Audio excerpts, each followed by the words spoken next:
Hello and welcome to Two Words Wolves Pod. I'm Ryan Eichten, and with me is Kyle Theige. Kyle, how you doing? I'm doing well, man. How are you? Good. The road trip from hell is over. We're back at Target Center, maybe getting some, especially yesterday against the Jazz, getting some easier opponents. And you know, it's been an up and down season for the Wolves, but like Finch said after the game, like there's no losses at this point of the season that we're complaining, or no wins, excuse me, that at this point in the season that we're complaining about.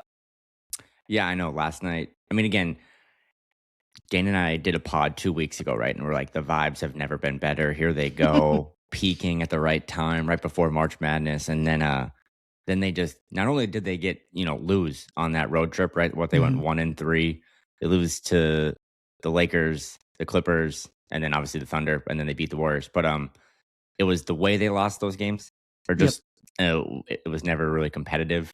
Giving up 150 to a Clippers team that's not the most offensive juggernaut in the league. So then the vibes were terrible.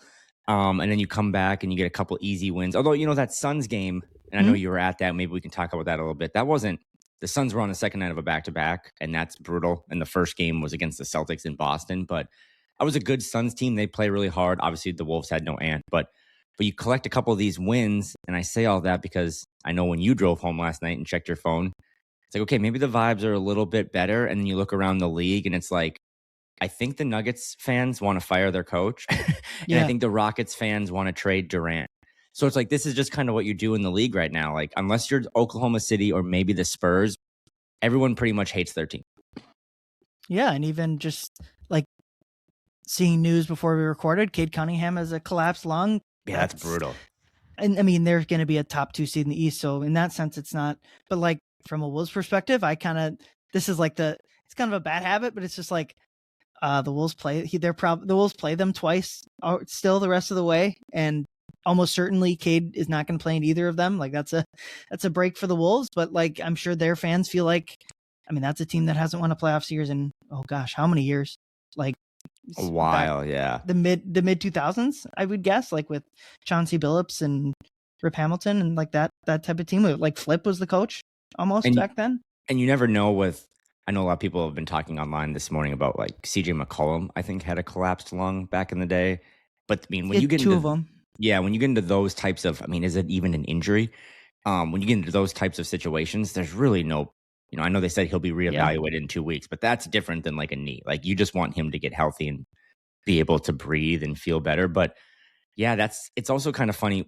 Anyone who does content at some point is like, hey, let's look ahead at the schedule, right? Like that's an easy low-hanging fruit of let's talk about this for a little bit. And I know I've done that a lot too. And then you all of a sudden wake up and it's like, oh, the Pistons aren't going to have their best player by a mile. And that changes how you kind of look at these final 12 or so games. I know when I tweeted out after the Thunder game, like, okay, 14 games left. Like, what do you think they need to do to get a top 4 seed? Can they go 10-4, 9-5? Not a lot of positive quote tweets on that, Ryan, about what people thought. And now you stack 2 wins. Again, Phoenix, solid win. Jazz, completely not trying to win. Portland, coming up on Friday in your neck of the woods. I don't know. I think probably a win. And then a couple Pistons games. And like, you start to look at these teams and it's like, if they can just do enough despite playing with their food all season, it helps that there are other teams in that 3-6, 3-7 window that are kind of not having a great March either. So a good rebound, I would say, these last couple of games after, like you said at the top, a really, really bad road trip that I think made a lot of people doubt what this team can do.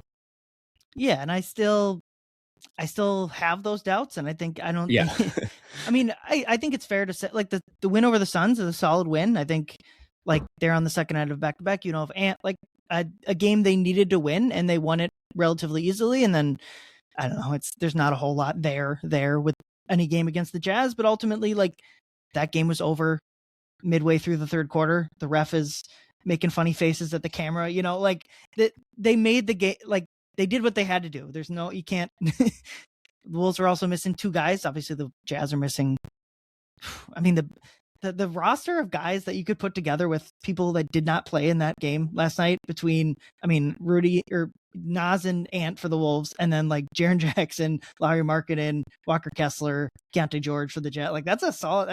Of like the three teams that of like the Jazz that played last night, the Wolves that played last night, and the injured guys. Like that was probably the best roster, was the injured guys. I do think I like doing it, right? Because there's a connection between the Wolves and the Jazz, not just from the Gobert trade, but from the Mike Conley and Nikhil trade. And they're in the same, division, which I don't know how much longer we'll have divisions, Ryan, when the Wolves finally get to move to the Eastern Conference after expansion takes place. But there's the Wolves will be in the Wolves will be in the NFC North. They'll pretty much Chicago, Green Bay, and Detroit. Carson Wentz will be their starting point guard. The Jazz. I will say this: I like to shit on the Jazz just because they were kind of the poster boy earlier this season for tanking. Like there were those games where they would not play their guys in the fourth quarter, and they got a little heat from it, and I think they even got a fine. But they do have a really good roster, and I don't think people are tuning into this to listen to us talk about the Jazz. But I think the Jazz next year could be a really formidable team. But yeah, last night you said it was done in the third quarter. I really thought it was just done at tip. Like you knew that they weren't going to challenge certain plays. They weren't going to play anyone who was a hot hand in the fourth if it was close. So, and again, you said it really perfectly. They did enough to win, right? They did what they had to do. That's kind of been the 25-26 Minnesota Timberwolves, for better or worse. We've all gone to high school or college or something, and you remember just doing enough what you had to do, like in a class where maybe it was 25% of the entire final grade was like what you did throughout the semester, and then the 75% of your final grade was like the final test. The Wolves are just kind of like, you know what? We'll worry about studying for the test at the end, and we'll figure it out. I don't think they will, if that's their mentality, because they haven't, again, back-to-back Western Conference Finals trips is awesome, but not very competitive. So I was saying this to Dane, talking to people with the team. You're around the team a lot too. Like they do believe internally they have a switch. They do believe that once the calendar turns from March to April, like, hey, we've been to the Final Four a couple of times. Like we'll figure it out. I don't know if that's true, but with Ant's sideline now the last couple of nights, you are seeing the team. Maybe we can talk about that. Like they are starting to play better basketball, a brand of basketball that gives me more hope come mid-April, but they need their best player to kind of be folded into that mix. Yeah, let's talk about that. So Ant is reevaluated with the right knee inflammation in 1 to 2 weeks. John Krasinski kind of tweeted out that it's not necessarily something that should linger past those 1 to 2 weeks. It'll be interesting if he wants to get we talk about Cade Cunningham, who is seemingly going to miss out on All-NBA without enough games. If Ant wants to qualify for All-NBA, he'll need to be back by Monday, March 30th against Dallas, which is pretty much right at that 2-week mark. So I would guess that would be a solid enough target date for Ant to return, not just totally speculating. If they want to keep him out of a back-to-back or two, a return earlier. If the Wolves are really trying to push for whatever seed, Wednesday, March 25th against the Rockets is an incredibly important game as the Rockets continue to look not that great. Yeah, I mean, my guess is next week they'll look at his knee. If it's the inflammation gone down, they'll put him back in the lineup. If it hasn't gone down, they'll hold him out another week. That just by the press releases they've put out, that seems to be what is the plan. But like you mentioned, I think kind of last year, remember Julius and Dante missed time right in the middle of the season, and the Wolves kind of figure out what they were away from those guys, and then we're able to reintegrate them. And I think that can happen here. Well, obviously, like they don't want to be without Ant. No one, like you'd rather have a healthy lineup, but if in replace of that, you try to find some stuff that can work without Ant. And I think the first place is just like getting Julius back to playing like either like an all-star level or what he looked like back in like October, November, December, because, and this is an off-season conversation, but like maybe the roster doesn't work like with Julius and Ant and all this, whatever. That's an off-season conversation. As the way the team is currently built, they need Julius to play like an all-star caliber player, because even as much as I like the lineup with Nas in for Randall in the starters, I just think like their highest ceiling lineup is with Julius, like close to triple-double Julius. Yeah, and even at a dumber down level. Like I just like when Julius is giving you those nights like last night, 8 assists and 2 turnovers, right? Like he's a facilitator, he's a playmaker, he's getting other people involved. I think the pace was just faster without Ant.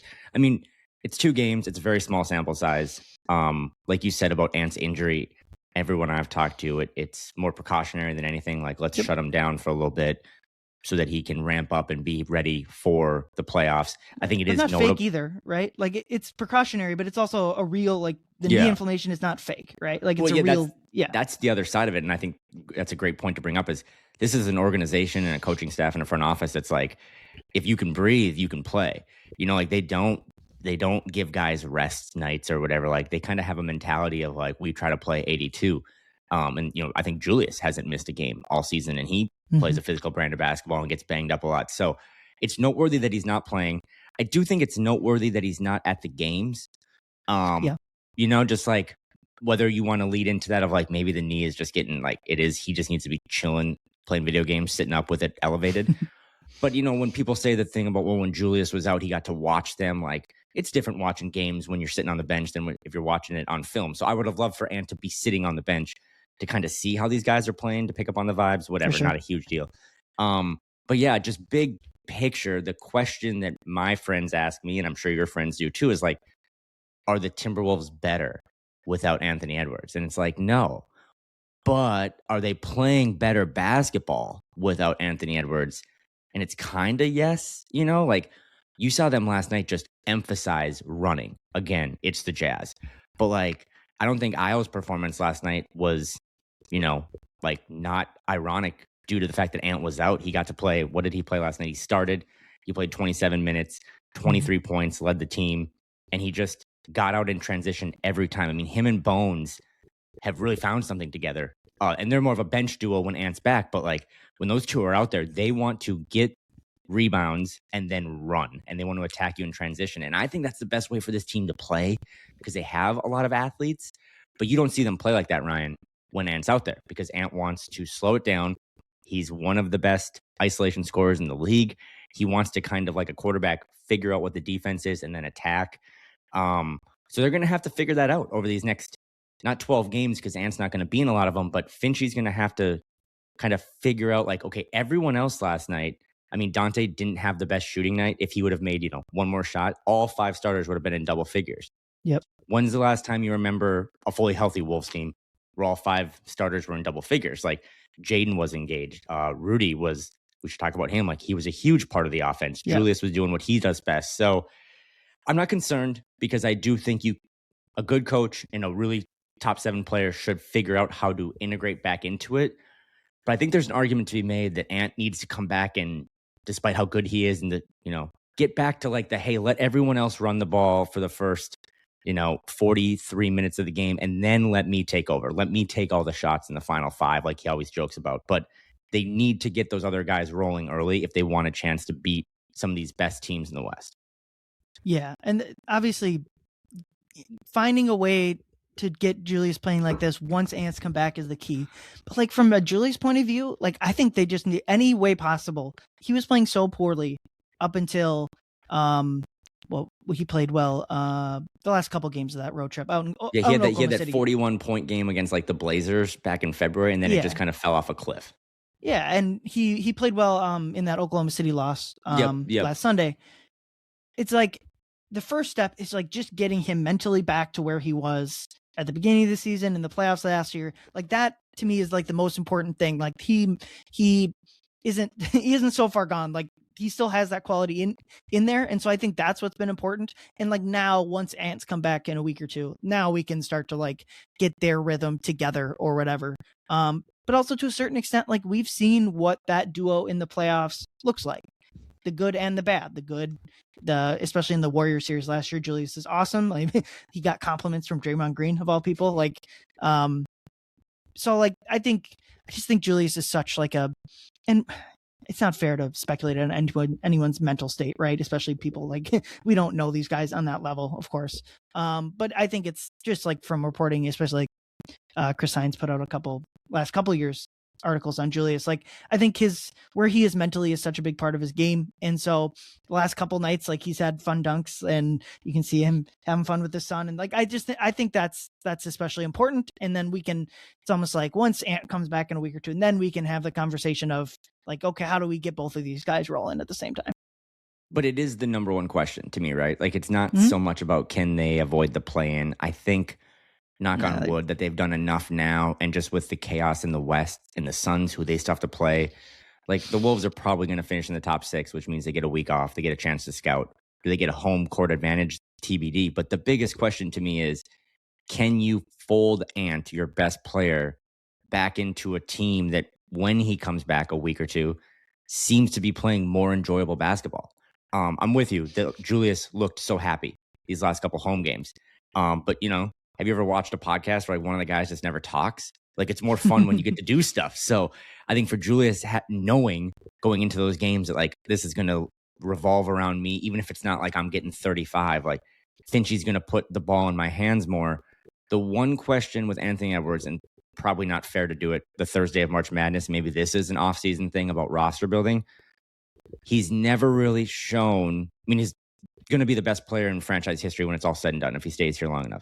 But he's never really shown an ability to develop like strong chemistry with the team's number 2 player, right? Like there was never Ant and Cat, high pick and roll, you know, dump it to Cat, he's taking 7 threes game. Like that just wasn't a thing. And now with Julius, I remember the practice videos. You remember these in October, like they're running DHOs in the Mayo Clinic Square, like late at night. It's like, okay, cool. Like they're working on something. They run that, but how efficient is it? Like, I think it's more efficient when Julius is on his spots or Ant's on his spots and everyone else is kind of watching. So that will be the biggest question is, does this couple weeks off for Ant highlight anything different that he can do of like, hey, if you just trust your teammates and get off it earlier. I mean, for him, or like if you're coaching him, or if you were like a friend of his, it's like, man, if you just trust those guys and they deliver. How many times has Ant kicked it to Jaden or Dante lately and like they miss? But if those guys get rolling earlier, it is so much harder for the Spurs or the Thunder to constantly W if they know Dante's 5 for 7 from 3, or if Jaden has 17 points in the third. Like that's going to be the chicken or the egg. But without Ant, it could have also gone the other way, Ryan. Like they could have not looked good. So I think it's noteworthy that they've looked good and are having fun. But I'm going to be really monitoring that when he comes back of, does he fold into what they're trying to do now? Or does he go back to taking, you know, the steering wheel and everyone else just kind of camps out waiting for their spots? Yeah. And the two biggest things on that last, what I call the road trip from hell that you could probably directly point at Ant that we're suffering was the defense, which is something that Ant has just been abysmal at pretty much the entire season. His defense has just frankly not been good enough. And you can talk, maybe that's not all his fault or whatever, but like, just frankly, it hasn't been good enough. And then more lately, the playmaking and the lack of ball movement on the team, especially in like the Laker game, was like directly attributed to Ant and Julius to a certain extent, like just holding onto the ball too long, dribble, step back. I clipped together after that Laker game. I like every time Ant touched the ball for more than like, obviously like if he touched for 2 seconds, I didn't clip it, but we're like, and it was like he in that game, I'll pull up the box score. He shot 2 of 15. Probably one of his worst offensive games of the season. And he had 4 assists, but like every time he got off the ball, the Wolves scored. It felt like. And it's just like, yeah, because the Lakers were guarding you basically with 4 guys. They were all loaded up. There's a possession, dude, where the Lakers had just Marcus Smart was guarding Jaden in the corner, and Jaden was like behind the basket, almost in the corner. And it felt like Marcus Smart was like above the free throw line. Maybe I'm sure I'm exaggerating in my head. Yeah, but it's no, I know what you're talking about. If you just pass to Jaden, he's going to have a wide open, like there's no one in front of him. He's going to go right to the rim, and you're either going to get a dunk or a wide open 3 because someone's going to have to help, and it's going to be the easiest pass ever to the corner. And it was like, instead he swung the ball to the other side of the court with Julius, a lobbing pass, and the Lakers easily shifted their defense and were in position. Like that is like Ant needs to do a better job of like utilizing, and he's had fantastic games doing this at times this season, but like utilizing because he's had the best scoring season, most efficient scoring season of his career, probably just of Wolves history. utilize, like, the defenses know that and are guarding him as such, and he needs to better make the correct pass, a quicker pass. Again, applies to Julius too. Make the quicker pass to the open guy, because when it's not even like the hard pass, like the skip pass through two people, just like the simple pass. And the Wolves have plenty good enough guys to like attack the defense and make the next right play. But when it's just like, there were so many possessions where he got the ball with like 18 seconds left and never passed the ball and took a step back with 5 left on the shot clock. Just like, you can make that shot, but like, it's far less efficient than just making the simple pass. If he comes back, I mean, again, I know we're kind of beating this topic to death, but to me, it's like basically what will determine if they have any success in the playoffs. If he comes back, and again, like, he can make all the tough shots, right? Like, we know that he can hit some crazy shots, but if he comes back and plays like he did against the Lakers, and again, no one on his team helped out in that game. They all were bad. They didn't follow the game plan, as we've talked about. But if he plays like that, they don't really have a chance to make a run. Like, I don't mean to be pessimistic, because I actually do kind of buy in to this team now based on these last couple of games, albeit, bad opponents or beaten up opponents. But if he can get off, I mean, no one listening to this is probably watching a ton of Rockets games, but the Rockets last night, like, Kevin Durant's going through the same thing now. These teams just go, we're going to double you at half and make you get off it. And we don't trust that the other 4 guys, even though the Rockets have, Eamon Thompson and Şengün and really good wings, like, we'll just make them beat us. And those guys aren't delivering. The last couple of games for the Wolves, like, you've seen, Ant, but like, hey, man, Jaden and Io and Bones and Nas, like, all these guys can get theirs too. So if you just include them in the offense earlier, get them rolling. That's another thing I'm excited about is, do these guys, the road trip from hell, I would love to have known what, like, individually, like, what were just the vibes? Like, not in the locker room, but like when those guys were driving to practice. Like, I would imagine Jaden McDaniels, who shot 11% from 3 in February, wasn't having like the best I'm going to work commute. But now their confidence seems a little higher, right? Because everyone's scoring, everyone's having fun, everyone's smiling, like you said last night. So maybe that will help too. Like, maybe let's take Ant out. Let's build up everyone else's confidence. Let's let them all talk on the podcast, and let's put the host back into it and see if we can kind of cook. But yeah, there were some really scary things in those Laker games and that Clippers game, because I thought those two teams who are really well coached, I thought they scouted the Wolves like you would in the playoffs. Like, it wasn't just like last night, dude, the Jazz were just there to collect checks, right? Like, whatever. We'll show up and tuck our jerseys in. But JJ Redick and Tyronn Lue, like, they schemed the Wolves out of what they wanted to do, and the Wolves had no counter. And that's going to be the $1 million question come April 15th, is like, if teams try to scout Ant out early in the game, will he trust his guys? It's like the concept of pass the ball, but it's going to get back to you. Like, trust that if you get those guys cooking, the ball will get back to you later in the game when you're at your best, when we need you to hit those sidestep threes, when we need you to hit those, crazy shots. That's when you need them. You don't need crazy shots in the first or second quarter. Yeah, and I think to a certain extent, it's unfair to point directly as Ant as the reason for their poor play, because right, for pretty sure, much 100%. Everyone on the roster, but also to devil's advocate, even that, like, and this is something I felt pretty much all season, it's like, at a certain point, you're the team's best player. And in this league, fair or not, probably unfair. So the Wolves' title chances are basically like 85% determined on what level can Ant get to. I really believe that. If, like you mentioned, if Ant is holding the ball and taking 20 step backs a game like that, they got no shot past the first round.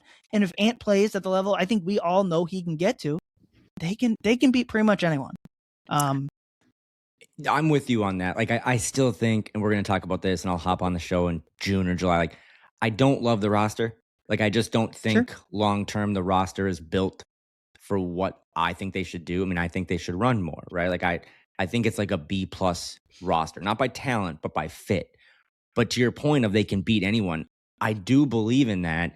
It's just they kind of have to flip that switch that they all internally believe they have of, they're not, how many more times do they have to play OKC the way they try to play OKC before you're like, hey, man, this just, like, what's the definition of insanity? Doing the same thing over and over again? That's not going to work. It is not going to work for Ant to see all this gap help, and Caruso's right there, and Wallace is on him, and Shea's got his hands out cheating on the other side off Jaden. Like, you have to move the ball. You have to get other guys involved. And Ant and Julius have to find just a little more chemistry between the two, because, yes, I do believe if they play the maximum version of a simulation of what they can do, they can beat anyone. But I think you and I work with numbers. I don't think the odds would say right now that we believe that's going to happen unless they change their style of play. Yeah, to the flip the switch point, which I think to a certain degree absolutely will happen, that is not. I think they can win a playoff series doing that, maybe even 2 playoff series doing that. But the idea that this team has shown any level of consistency enough to win 4 straight playoff series, 3 of which in the Western Conference, like you mentioned, that game against Oklahoma City, I thought was a big, that Oklahoma City team is just head and shoulders pretty much almost in every single way. It's just better than the Wolves. And I've largely been like an Oklahoma City quote unquote hater or non-believer. Same. And I would love to see how that game 7 plays out if Halliburton doesn't tear his Achilles. But like at a certain point, I think almost like this season from them has been as impressive as any. Like Jalen Williams basically hasn't played all year.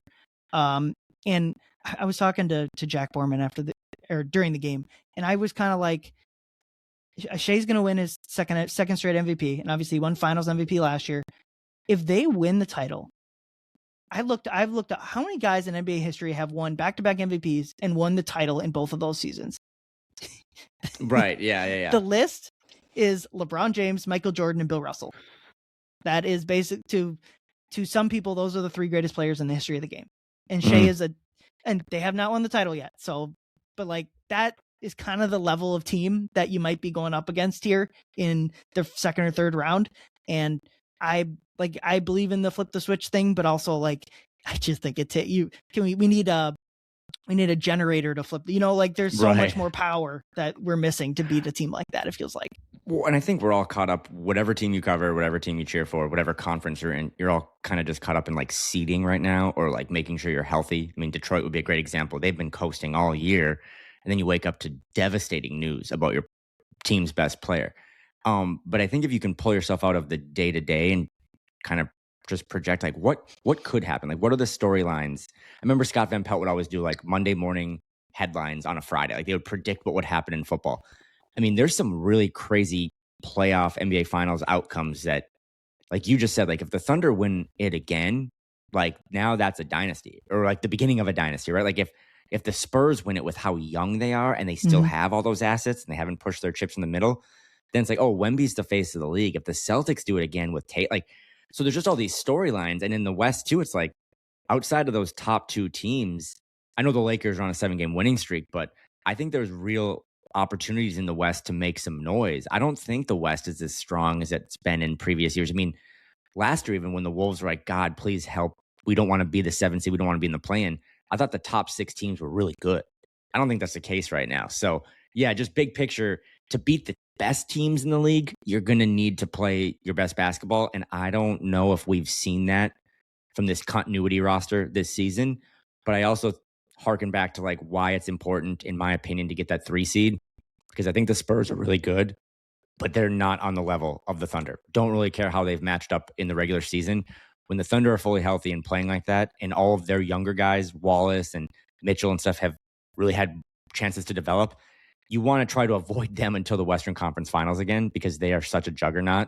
And that's why these losses that have trickled in, right, Ryan, throughout the season are starting to kind of bite you in the ass, because this team should have woken up today and been the 3 seed again. And they're only a game and a half back, but it might be too late to catch a Lakers team that's really, ironically, like the Wolves did 2 weeks ago. The Lakers are now peaking at the right time. Mm-hmm. Yeah, I don't think there's any way around it at this point. It's going to end up being a disappointing regular season. I mean, I guess they could go 10-2 down the stretch and win 53 games, and that would probably be I don't even know. I don't think so. I think we're kind of, for better or worse, like it's going to be a disappointing regular season, and let's wait till the offseason to really, and how the playoffs go, to really like forecast what that even means. But the other topic I want to talk to you about, which was a kind of a big story at the end of the game last night, was just Rudy's involvement in the offense, because he played extraordinarily well in this game. 21 points, 9 of 12 shooting to go along with 12 rebounds and 2 blocks. Just awesome Rudy game. And that almost all of that doesn't even mention his defense, where like Jazz just had no shot to score when on the minutes. I mean, they can throw up a step back 3 if they want, but other than that, they weren't scoring very much. And let me play some quick audio clips from both Finch and Kyle Anderson, just talking about the Wolves involving Rudy in the offense, and also like when it's not working, which we've seen plenty, how they kind of respond to that. They know not to look to me for sympathy if Rudy drops one of their passes, because sometimes he's going to. I tell him to keep throwing it, and we have to. It pays off more than not, and there are plenty of times when we miss him. So we obviously want him to catch it. We want to be able to throw it in a manner which it's easier for him to catch and finish. But I'll take some of those turnovers if we're trying to make the right play. Yeah, no, he's a force. We got to be able to find him. Watching a lot of Timberwolves games these last few months when I wasn't on the team, I'm like, oh, they miss Rudy. They miss Rudy. You get downhill and he's open at the rim a lot. So even if he's not getting the ball or scoring, the gravity he has, pulling that low man in, or us being able to find someone on the perimeter is big time. All right, so I think the Finch one especially is they know not to look to me, right? I think that was kind of a money quote or whatever. I know I had that on my phone and immediately tweeted it out because I thought it was an interesting quote. And then Kyle Anderson too, just not being on the team, saying that the Wolves just kind of miss him a lot. And I think that's especially on the road trip, the last road trip where they weren't playing well. I thought that was extraordinarily evident to me. Is Rudy would be streaking down the lane wide open, wouldn't hit him. And then the big one I already mentioned, the Laker game. They were just daring you to pass to Rudy in the short roll. And it wasn't the same coverage as what the Nuggets threw into them when the Wolves beat them recently, where it was they were doubling Ant at half court and Ant had no choice. I think that's a really bad coverage to run against Ant and the Wolves, because it just fosters ball movement, which is if you can the Lakers high shell was much better because it's daring Ant to shoot over it. Where if you just double him, Ant has no choice but to throw the ball to Rudy. And to me, that's kind of the thing that needs to happen. You need to throw the ball to Rudy. Not every time, certainly not when it's traffic, and he don't whip it to his arms. There has to be a level of awareness of what balls Rudy can and cannot catch. But especially I think for Ant, as we talked about him, when they hedge the ball screen, the opponent does. When you hit Rudy in the short roll, when it's not a hard catch, there's no one around him, and he has to take one dribble and either make a layup or pass the ball to a three-point shooter. I know the plays are ugly. I think Rudy's made the right play in that specific set more often than not. And and it's not that's the greatest thing ever, but when the defense is daring you to make that pass, I think you just have to make it. The ball has to go to Rudy there. So I love the quotes, by the way, the don't look at me thing. We got to get him involved more. I think you have another video too, where it's Kyle Anderson's when I wasn't with the team and I was watching these Timberwolves games, I was thinking, man, you guys are missing Rudy. I was talking to someone in the front office. This is a couple of days ago when the vibes were not great, but they made a comment too of this as of this morning, Rudy Gobert leads the NBA in field goal percentage. So when he gets an opportunity to shoot, it's usually around the rim, right? There's no push shot. I see the 3 videos you guys take at practice and shoot around, but those aren't happening. Oh my God. But when he's in a position to shoot the ball, it goes in 70.5% of the time. So what is the difference between, and kind of hear me out on this, but this was their mentality of guys who are chuckers that go 8 for 23 in a game. Those are 15 missed shots, right? Yep. Opportunities that you didn't score. Well, do some of the turnovers trying to get Rudy the ball, couldn't you just chalk those up kind of as a missed shot? Mm-hmm. When in reality, if Rudy catches the ball, which is a big thing and he needs to do a better job, he's probably going to score it. Now, if he's in the short roll or he's at the free throw line, that's a different kind of beast, because now you're asking him to become more of a facilitator, which I think he's done a much better job. But I had never really thought about that of people get scared to throw Rudy the ball because he's going to drop it. But if he catches it 3 out of 4 times, he's going to score. That's really good offense. That's really good points per possession. I think you just kind of have to chalk it. It's Britt Robson had the best way of putting this back in the day of his mistakes are loud. When Rudy Gobert has a mistake or drops the ball, another example of this, he actually missed a shot, so it wasn't a turnover, Ryan. But what was the biggest viral moment from last night's game against the Jazz? It's when Terrence Shannon Jr. did what he should be doing, by the way, attacking the glass using his athleticism. Gets the offensive rebound, really smart, quick pass to Rudy underneath the basket. And then Rudy Gobert, instead of dunking it, went for the 1 out of 4 times he doesn't make the basket and kind of missed the layup. Yeah. But those are the things of just get him the ball more, because I think that, dude, if every time he touches the ball 3 out of 4 times he's going to score it in that position, that's huge. So you got to just kind of think of the turnovers as a missed shot. I know that was a ramble, but if you do it like that and you don't worry about how embarrassing it looks or how it kind of kills the vibe or momentum, and you just say, okay, he dropped the ball, went out of bounds. That's no different than Ant taking a step back 32-footer late in the shot clock, like whatever. I know that's not a direct science, but it did kind of open my eyes to when Rudy's engaged offensively. I do still think at his age, it leads to him being way more engaged defensively, even though he's a defensive, 4-time defensive player of the year, Hall of Famer. But I think when he's more engaged offensively, Ryan, I think his rebounding is like tied to that. I think he's just a little more active on the glass, whether it be offensive or defensive rebounds. So yeah, that's another weird thing, right? Is like, okay, so Ant's out. You have all these other offensive options that you would think like, okay, can Io play more minutes? Can Dante get on a heater? And then you think, actually, the answer to all this, according to not only the coach, but, I think Kyle Anderson's really smart, is getting the defensive player of the year more involved on offense. Like, that's kind of ironic, but it has shown to be a very smart strategy. I just think, like, to a certain point, it was like, if Rudy's going to be on this team, you need to a certain extent, involve him in the offense. And it's not to say he should be taking 20 shots a game, right? And I agree. I totally agree with the point that like turnovers in a certain extent are just missed shots. And also, like, that's not necessarily true. Live ball turnovers are far more often points on the other end. But like, I'd also point out, like, but dead ball turnovers are less likely to be points on the other end than a defensive rebound is. And how many times are like the lobs just like they fly out of bounds? Those don't hurt you more than a missed shot does. That would be fascinating for you to try to pull the data. Like what's the heat map of where Rudy Gobert is turning the ball over? Because to me, it's probably always within like 7 or 8 feet, versus the problem is a lot of the turnovers don't get attributed to him. They get attributed to the passer. Which is another reason they don't want to make the pass. That's, you know what I mean? That's like, true. And that would be my point broadly. Like, if you're not willing to throw the ball to Rudy because you're worried about your turnover, then like that's just not what a championship team does. And I know that's like soft or whatever. Like, I get that, like, that stuff does matter. It absolutely does. These guys get paid in part due to their stats, but like also on a certain extent, like, yeah, so that's a good point. A missed shot, if you pass to a crappy shooter that misses a tough shot, the passer gets nothing. Right. But like, if even if it's like, everyone would agree that was a good pass, Rudy dropped it, the official stat score is giving that turnover to the passer. That's just how that works. But did you hear Joe Mazzulla like 2 weeks ago? He kind of like was ripping the media, as he does. He has fun with them, but he made a comment to the media where he was like, you guys don't even have 1/10 of the access to like advanced stats that we do. No, we don't.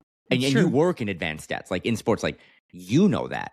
And that's not to like shit on us as people who cover the game or fans or whatever, but some of the data that these teams have is so light years ahead of like what we even have now on the internet. And we've never had more data. But don't you think, like, if you and I were Finch and Mike and Nori, like coaching the team of, hey, I know traditional box scores are going to give you, Ryan, the turnover if you try to feed it to Rudy. But internally, we can filter that out and clean that up to be like, no, and film session, like, that's on Rudy. It kind of reminds me of when guys wouldn't take end of quarter heaves because they didn't want to hurt their field goal percentage. NBA.com always had a heave filter. They always had that. Right, exactly. Just get a Rudy Gobert filter. Like ChatGPT can set that up real quick. I would imagine, I mean, it's a thing. I think one of the guys said it, or it's been talked about publicly by this team of, they don't, if they throw it to Rudy and he doesn't catch it, it's on them. I don't know how many guys' contract statuses are getting affected by turnovers.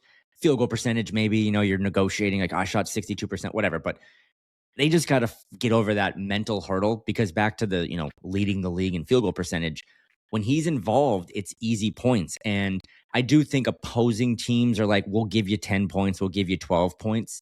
We're not going to change our coverage because you're shooting 70% from at the rim.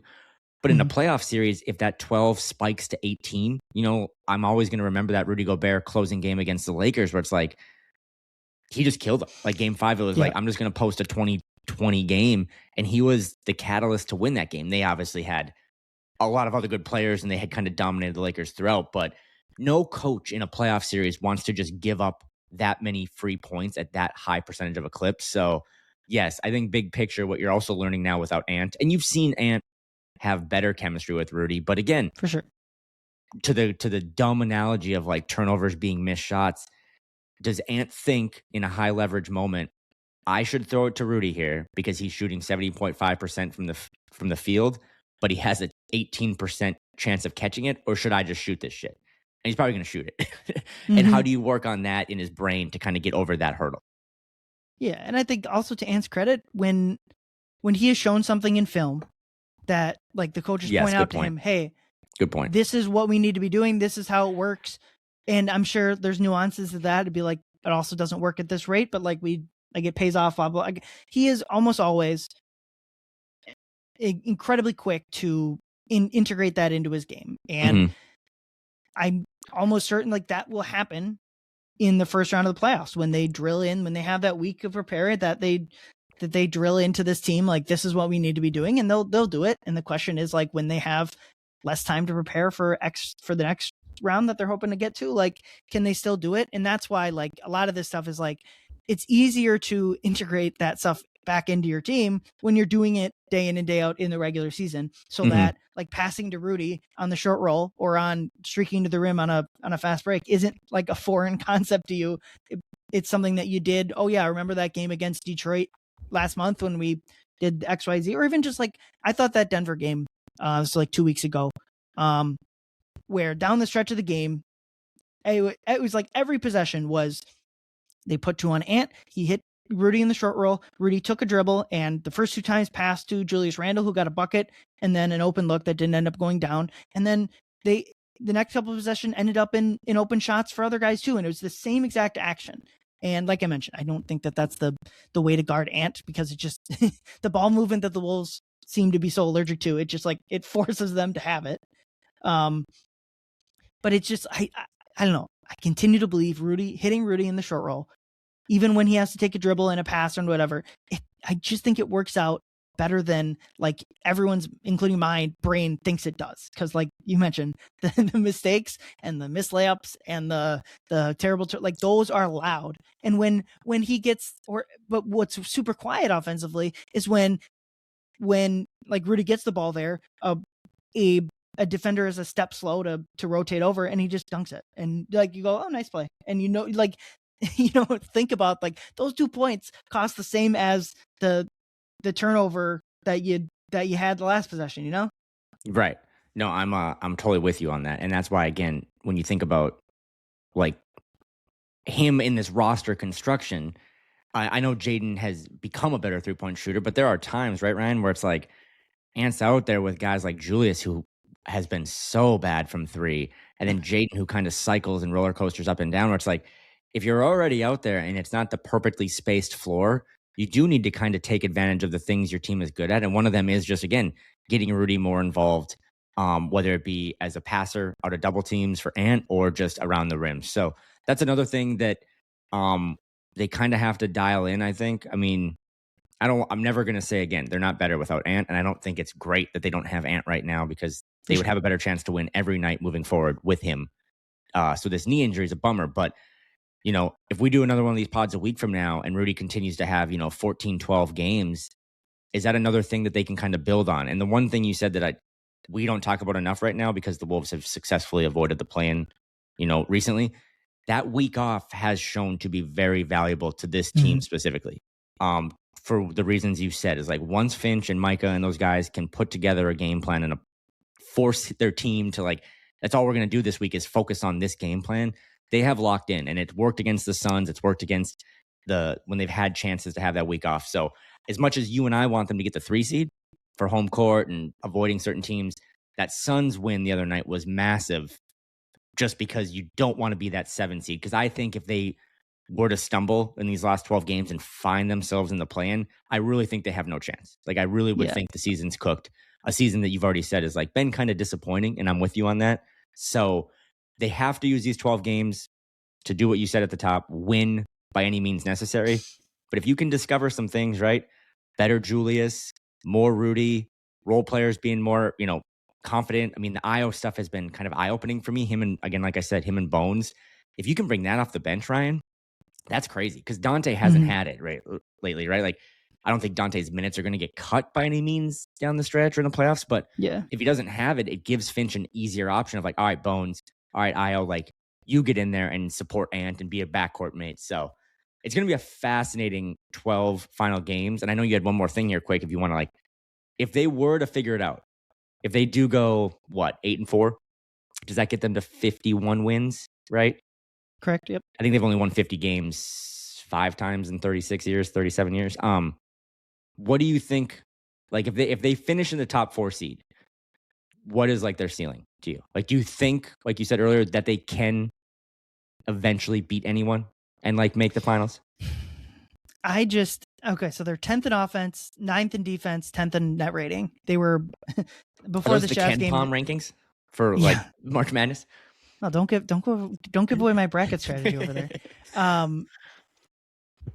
Like, they were outside of the top. I think their ceiling is the West Finals, just because. Okay. I just think, like, if they were a championship caliber team, they would have shown it in the first 70 games of their season.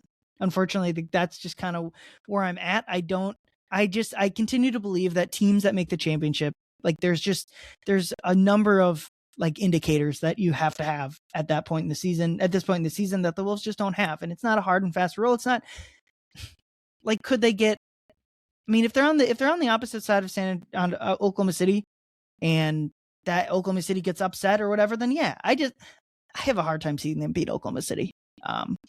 And so, like, that's kind of where I'm at. Are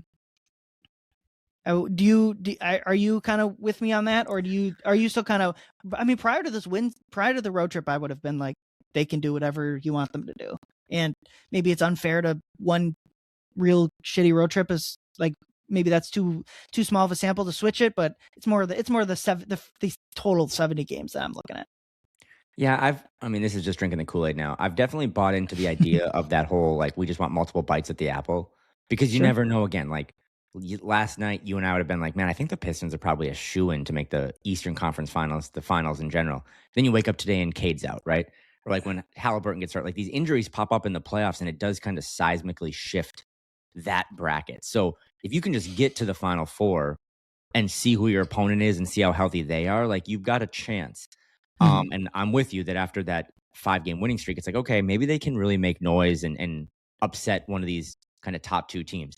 Then after that, it was like, I'm not even sure I'm going to tune in for the Thunder game. So I've kind of settled myself as I'm going to be happy, or like, I'm interested either way, because I think if this crashes and burns, if they were to like lose in the first round, yep, in a matchup against Denver, or the Rockets figure it out, or they play the Lakers and the Lakers get revenge, I think if they lose in the first round, you'll see like seismic changes, roster, up and down. I think if they make another run, they still might. I mean, they made the Western Conference Finals last year. Depends on what it looks like. Yeah, and I mean, then they tried really hard to go get Kevin Durant, and just whatever reports you believe, like, they were flirting with the Giannis stuff at the deadline. I think they're always going to try to find that new piece to put alongside Ant. But they're either going to prove us all wrong, which they do from time to time. Like, they zag while we zig, and they're like, hey, you didn't trust us, and stay on that side, and look, we're back in the Western Conference Finals.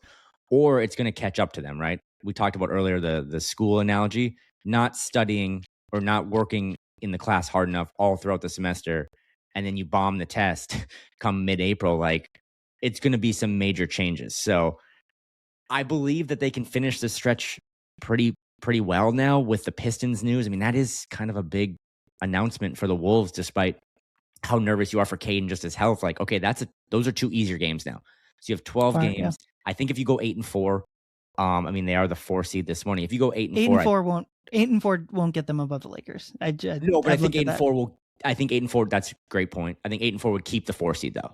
Probably, yes. You know what I mean? Just because you got to look at who the Rockets and Nuggets play, if 8-4 with 2 Houston wins, then it almost certainly does. Yeah. Yeah, that's almost like guaranteed math. So I think 8-4, if you can at least split the Rockets series. Again, the Rockets, if you're feeling bad about your head coach as a Timberwolves fan, or your best player, or your offense, go check out Rockets Twitter. Houston and Denver not in a good spot. Go check out Nuggets Twitter. It's dark. So it's an exciting moment. But again, we've seen them, go play the Blazers on Friday night, and all of a sudden they're down 16 in the third quarter, and you're texting me like, remember what we talked about? So one game at a time, do what you got to do, get Rudy involved more, and then continue to, I think, lean into Julius as much as you can to kind of get not only his play back up to the level that we've seen. I mean, we thought he was going to be an all-star 2 months ago, right? But also get his confidence up, because the one thing Ant has not injured during this knee thing is his confidence. He's coming back ready to shoot, ready to fire, ready to go. So it's going to be a fascinating, I think, next 3 weeks. But I do think the schedule, as it always seems to do for the Wolves lately, Ryan, has opened up a little bit for them with all these other teams getting injured, that like, okay, they are back in a position to take care of business and kind of put themselves where they want in the standings, albeit, like you said, they might not catch LA. Yep, and I think the 4 seed, I wouldn't mind being there, especially if Houston is 5. I don't. While I believe your path to the West Finals is much easier as the 6 even. I think playing Oklahoma City in the second round might be a little advantageous. The past 2 years they lost in the second round 2 seasons ago, and the Denver was probably the closest to taking them out. It's probably unfair to the Pacers, but like the second round, I think it's at the point in the playoffs where the first round is so spread out, right? Like the games, you have like 3 days off or 2 off days between a lot of the games, where by that second round, you're playing every other day, basically the entire playoffs from that until the finals. But like, it's the start of that. So you like the wear and tear of the playoffs don't really hit you until that third round. And so maybe playing them before that point would shake something loose. And ultimately, like, if you play them and you lose by, again, 5 games again, then like, where you're at. There's a team in this conference that's not getting worse, that you're head and shoulders worse than. Like, time to switch things up. But if you go in, and certainly if you beat them, but even if it's just like, yeah, we lost 7 games, but like if XYZ go differently, if we hit a couple more shots, we win. I could easily see us beating that team, blah, blah. Like, that's more information too. So I'm like, even if the 4 seed gives them a smaller chance to make the West Finals compared to 3 or 6, maybe that's not the worst thing in the world. Like, but because I don't think it lowers your chances to make the finals or win the title. So it's like at a certain point, like I think I'm embracing facing Oklahoma City again, just because I think like the cliche of beat the best to be the best or whatever. So I'm with you. And if they can't, right, if they play OKC, if they're the 4 seed and they win, they play OKC in the second round and it's 5 games, I don't know how you sell it to your fans internally, to your ownership, whatever, of like, hey, we just need another year of continuity, right? Like, I think you'll have learned that the car has hit a dead end and there needs to be, at whatever level you prefer, massive changes. I think my only concern with OKC and the Spurs, I mean, they're both really good. I know you watch some of those games. Like, they're awesome. They're really young teams. Like, they're really active defensively. They've got a lot of options to score against you. But I think the West all season, Ryan, the Suns have been a fun story, but I just think the 1 and 2 seed are going to get cakewalks in the first round. And if they get to sweep or a 5-game series and the Wolves Rockets have to punch each other for 7 games, like, you're going to be entering the second round, I think, in the West, more bloodied than ever if you're the 3, 4, 5, or 6. So I think the Spurs and Thunder are going to basically be like a 1 seed that in the March Madness bracket, they get to kind of cruise to the second round. But that's part of, that's on the Lakers and the Nuggets. And that's part of the reason that you should have taken more of these games seriously and beaten some more of these teams. So yeah, I'm excited. I really am. I know the next couple days for you and I and our friends are all about March Madness, but once the first weekend of March Madness settles down, I'm really focused to see what this team does, because I don't think it's just going to affect April and May. I think it's going to kind of echo into what an Anthony Edwards Minnesota Timberwolves team looks like as he now enters his peak. I think what they do in the next 3 to 4, 5, 6 weeks is going to affect what they could do over the next 3 to 4, 5 years. Yeah, absolutely. And to your point about the rest, I will, like, the flip side of that is last year Oklahoma City came into the Wolves series having faced a incredibly tough Denver series in 7, and the Wolves basically the Wolves, their previous series, lost game 1 but also won the series that night. So the Wolves had multiple weeks off almost before that series, and Oklahoma City won that series. And so part of it to me is also like, if you just have to overcome that sort of thing as well. But that's where we're going to wrap it up. Kyle, what do you got to plug? I have the Arizona Wildcats to win it all in my bracket over Florida. I don't know.